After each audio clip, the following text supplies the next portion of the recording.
Pourquoi organiser un colloque au conseil départemental des Bouches-du-Rhône sous ce titre « Vieillir ».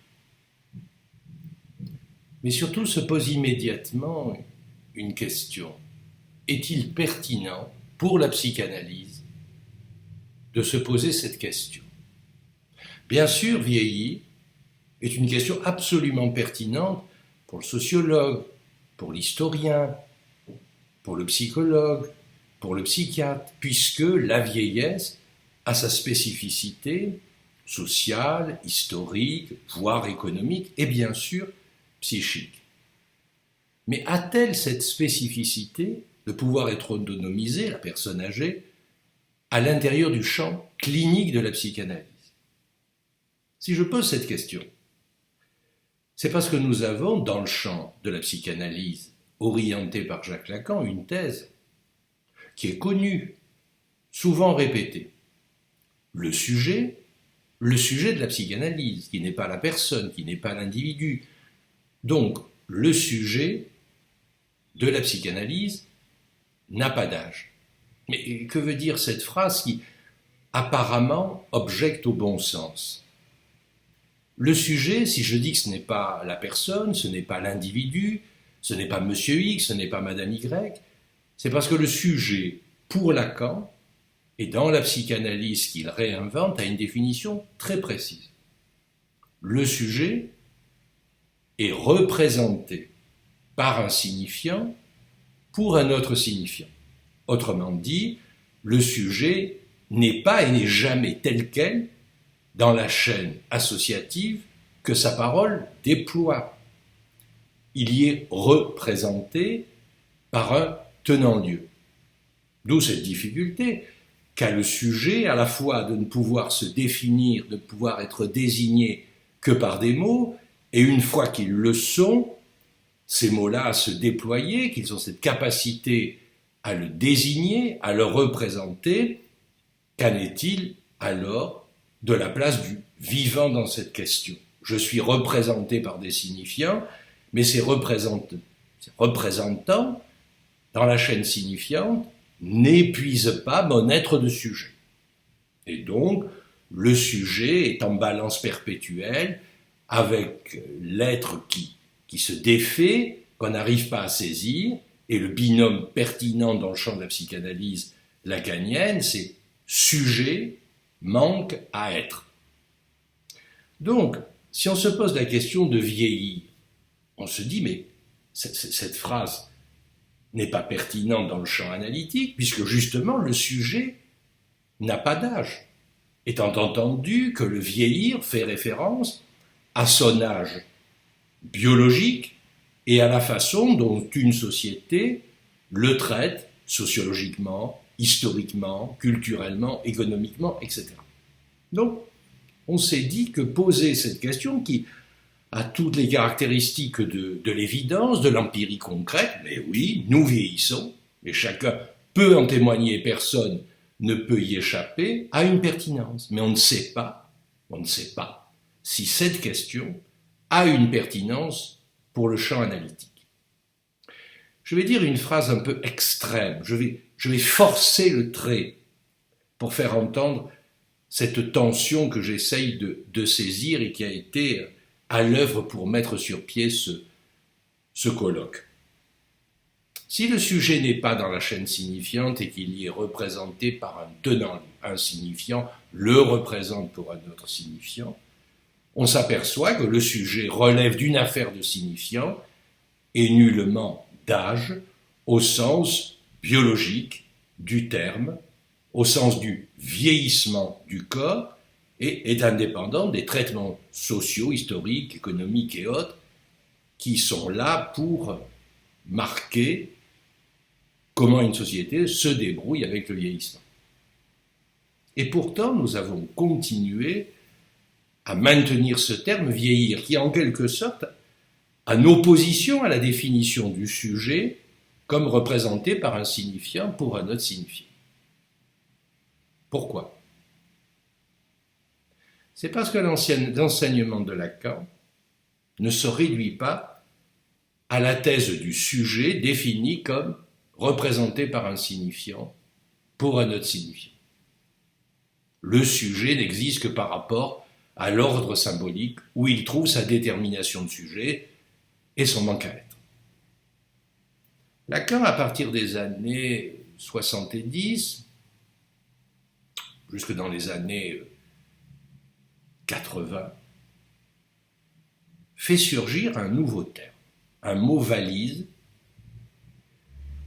qui lie la parole et l'être, E accent circonflexe, TRE. Ce mot valise, ce mot qu'il invente et qui a, dans la fin de son enseignement, un statut conceptuel très précis, c'est par-l'être. Le par-l'être, c'est en quelque sorte le sujet plus le corps. Je simplifie, mais néanmoins c'est pour faire entendre ce moment où le sujet n'est pas simplement ce qui en quelque sorte n'a d'existence que représenté dans l'ordre symbolique et dans la chaîne signifiante, il est aussi lesté par un corps, que ce soit pas seulement l'image du corps, mais le corps pulsionnel, le réel du corps, pourrait-on dire, et qui n'est pas simplement sa réalité physiologique. Le corps du désir, le corps de la pulsion, le corps de l'épreuve d'une jouissance qui fait dire à Lacan à la fin de son enseignement, on ne sait pas ce que c'est qu'un corps, sinon que ça se jouit. Phrase complexe, puisque la jouissance, dans le champ lacanien, comme chez Freud du reste, qui emploie le terme de Lust, eh bien, n'identifie pas la jouissance, qui est l'effet du mot sur le corps, avec le plaisir éprouvé.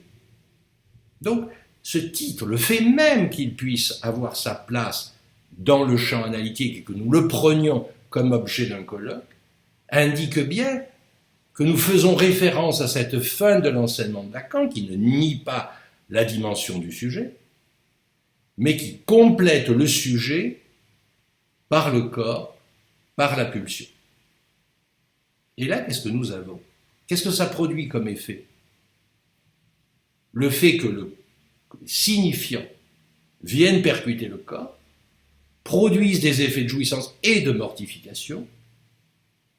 Qu'est-ce que ça produit donc comme effet pour l'épreuve à laquelle s'affronte le par-l'être? Et ça, c'est une nouvelle clinique qui émerge à l'intérieur du champ analytique, qui voulait justement ne jamais saucissonner le sujet ou entrer dans une clinique des âges, comme les psychologues le font, comme la psychiatrie peut le faire, avec l'émergence tout à fait indispensable dans son champ de la gérontopsychiatrie. Et c'est justement par le biais de la gérontopsychiatrie que cette question, pour moi tout au moins, s'est formulée avec cette intensité. J'ai eu l'occasion pendant 10 ans, dans le service de René Arnaud Castiglioni, médecin psychiatre à l'hôpital Valvert à Marseille, de rencontrer des personnes âgées de plus de 65 ans dans un service qui leur était spécifiquement dédié. Et là, quel ne fut pas mon étonnement, lors de présentations de malades, où je reçois le malade n'est pas pour moi un terme dépréciatif, mais désigne la personne hospitalisée, eh bien, lors de présentations de malades, à destination des psychiatres, de l'équipe et des cliniciens qui assistent à cette présentation, de repérer une clinique qui, y compris dans la psychiatrie, était encore absolument inconnue. Pourquoi? Au fond, la psychiatrie connaît, par définition, les psychoses psychiatrisées, de même que les aliénistes des siècles précédents, notamment du grand 19e, connaissaient les psychoses, on disait alors la folie, hospitalisée, internée, aliénée. Mais quid des psychoses qui ne sont pas repérées dans les dispositifs psychiatriques qui sont des lieux d'observation, de rencontre, d'écoute et de traitement, y compris des traitements évidemment médicamenteux. Eh bien, on s'aperçoit par exemple, ce qui pour la psychiatrie classique était vraiment un étonnement, qu'il y a des déclenchements dans la psychose, qui peuvent opérer à 81, 82 ou 83 ans. Et je vais donner un exemple d'un patient vu dans une présentation de malade, justement dans ce service, où un homme extrêmement affable, qui avait 83 ans, parlait du moment où, en quelque sorte, il a commencé à aller mal, c'est-à-dire à peu près un an avant, à 82 ans, et avait fini par être hospitalisé à l'hôpital, en psychiatrie.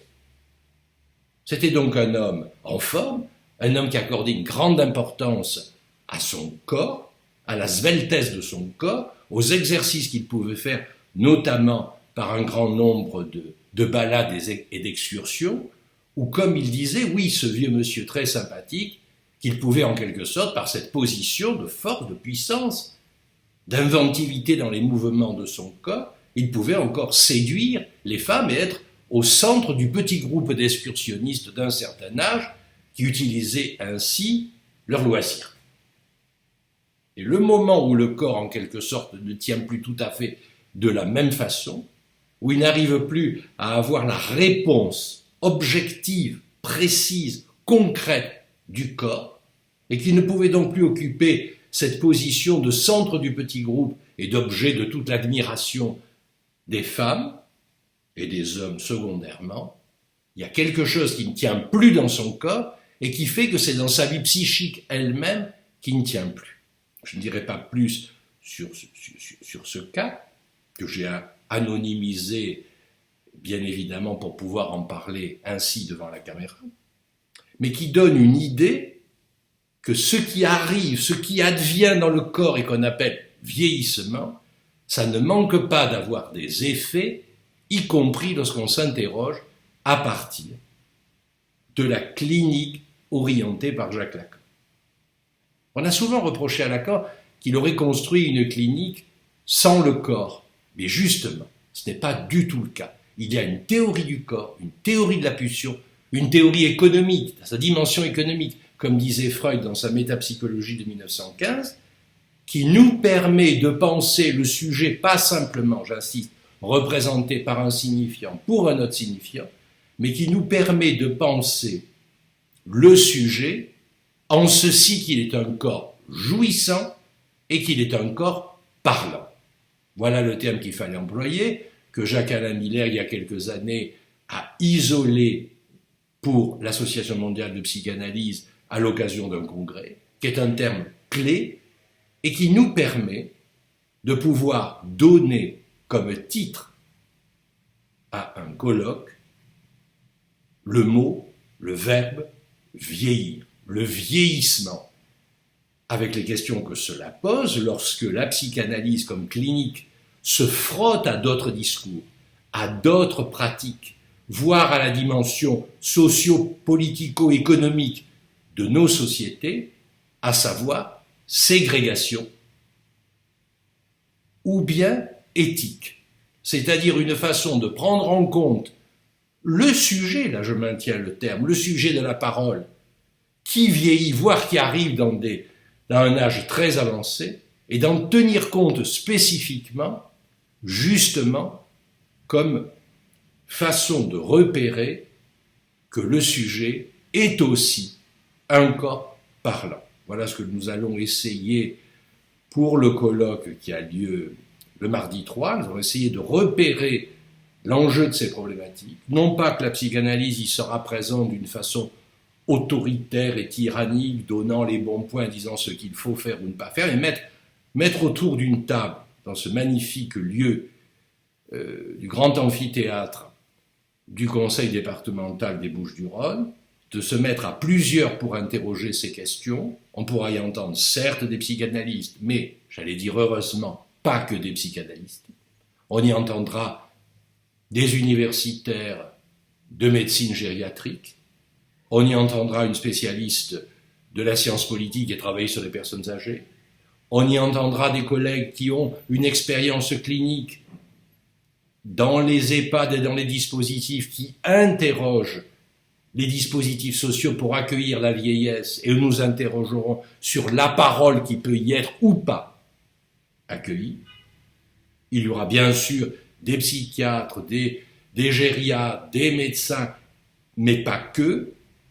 Et c'est parce que nous serons là ensemble que nous allons non pas asséner des vérités, mais que nous allons nous laisser enseigner par les différentes pratiques, et que la psychanalyse, modestement mais néanmoins sûre d'elle-même, ait pu provoquer cette rencontre, montre bien que, effectivement, le sujet n'a pas d'âge, le sujet est représenté dans l'ordre symbolique, mais que si on y ajoute le corps vivant, le corps parlant, le corps jouissant, qu'on y ajoute la pulsion, qu'on y ajoute le désir, eh bien, d'autres perspectives s'ouvrent, et c'est celle que nous allons essayer de déployer. Ce n'est qu'un début, mais j'espère qu'il aura sa place. Donc c'est un lieu ouvert, ce colloque, et nous espérons vous y rencontrer. À bientôt.